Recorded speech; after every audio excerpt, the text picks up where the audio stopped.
Bonjour à tous, merci de nous suivre pour ce flash d'information. Le Premier ministre Patrick Hachi a reçu le rapport des consultations nationales de la jeunesse, qui se sont tenues du 30 janvier au 2 février dernier et qui ont réuni organisations de jeunesse, société civile, une dizaine de ministères impactés par la question des jeunes pour produire justement ce document d'orientation, de propositions et d'actions.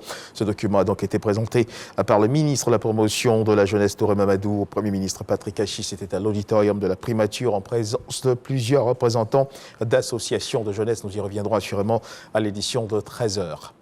Et puis, dans l'actualité nationale, à la suite de l'incident intervenu sur le poste de 125 kV de Vridy, la fourniture du courant, vous le savez, a continué d'enregistrer quelques perturbations et des perturbations provoquées par la suspension de certaines lignes de transport d'énergie pour cause de travaux.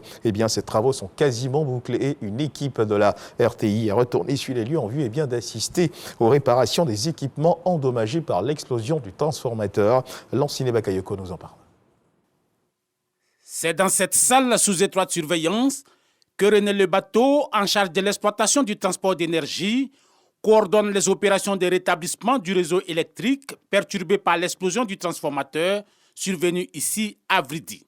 On a mobilisé 28 personnes qu'on a réparties en 3 équipes pour qu'on puisse accélérer les travaux. Parce que c'est des travaux qui sont réalisés sous coupure avec les clients, donc il faut aller plus vite.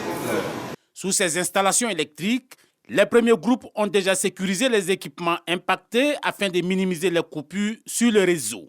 Des coupures qui sont causées non pas par des délestages, mais liées à la suspension des lignes de transport en raison des travaux.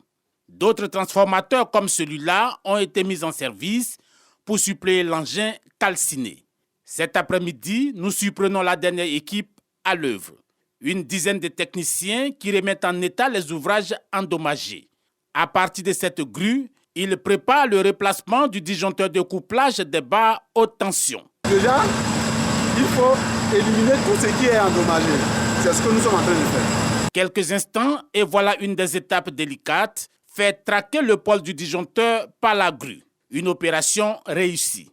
On travaille donc sur les barres sous tension.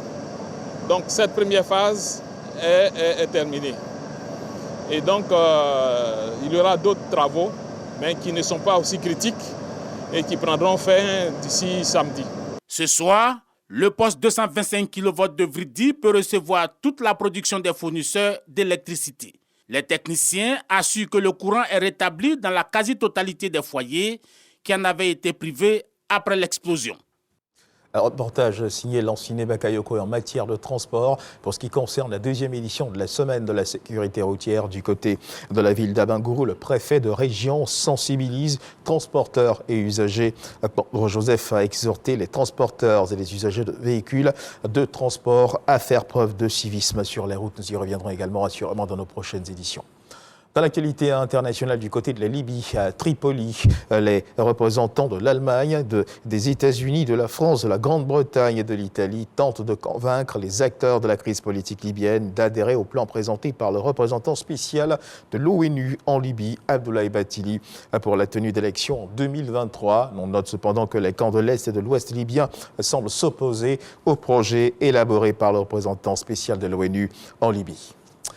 Et sachez également que le président français Emmanuel Macron reçoit ce vendredi 10 mars à l'Élysée le Premier ministre britannique Rishi Sunak. Ce sommet franco-britannique, le premier depuis 2018, est placé sous le signe de la reconnexion et du renouveau après des années de tension entre les deux pays. L'objectif est de renforcer la coopération sur l'immigration, mais bien d'autres sujets seront également abordés au cours de cet entretien. Nous y reviendrons également dans nos prochaines éditions. Et on termine ce tour de l'actualité internationale avec l'Allemagne. L'Allemagne où des coups de feu ont été tirés hier dans la soirée dans un centre des témoins de Jéhovah du quartier de Grossborstel. C'est à Hambourg, métropole portuaire du nord du pays. La fusillade a fait 8 morts. Et l'on note que des coups de feu donc, ont été entendus dans ce quartier selon un rapport officiel, bilan officiel présenté par la police. Voilà qui marque la fin de ce flash d'information. Merci de nous avoir suivis. Je vous retrouve à 13h pour le journal.